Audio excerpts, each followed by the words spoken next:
My favorite saint, I have to pick just one saint.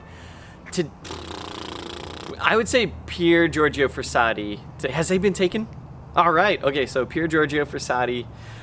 This dude, early 1900s, lived in Italy, was a young dude. I think he died when he was like 24, something like that. But he loved rock climbing, like climbing mountains.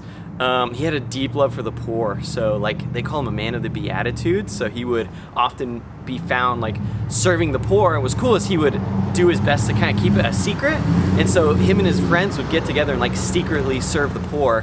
One of my favorite stories is like his parents would give him money to go into town, and he would take the bus into town, but then he would give all his money away to the poor, serving them, and then he'd have no money to get back home. And he'd often get scolded by his parents, but he wouldn't tell them why he was gone. He eventually contracted polio, I think, from a poor man on the street that he was caring for, and he got sick, and he didn't really tell that many people, and he eventually died, and one of his last acts was to hand a prescription for that man or some person who was sick that he had met on the streets to somebody who was near him at his bedside. So thinking of others even on his way out. So, gosh, Pier Giorgio, man, good stuff. My favorite saint is Saint John the Baptist, or one of my favorite saints. But he's the patron saint of humility. One of his quotes from the Gospel according to John is he must increase and I must decrease.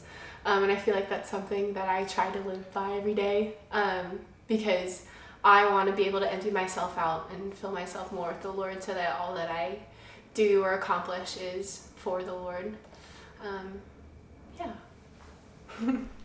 My favorite saint is Padre Pio, because Padre Pio is the patron saint of adolescents and civil workers, I believe. However, the biggest thing that I always admired him for was he suffered with stigmata, the same wounds that Christ did, for over 50 years. And so I actually have a Padre Pio rosary. That was my dad's, and when my dad passed away, he had left that he wanted me to have it. So Padre Pio's my guy. One of my favorite saints probably has to be Saint Raphael, the Archangel. I think he's often overlooked with Michael and Gabriel, which are also like really cool archangels. But Raphael is like in the Old Testament, in the book of Tobit. He comes down as a human, helps Tobias on a journey. They kill a big fish. They drive away demons. And all around is like a super cool dude. He's even wingman to Tobias when he gets married.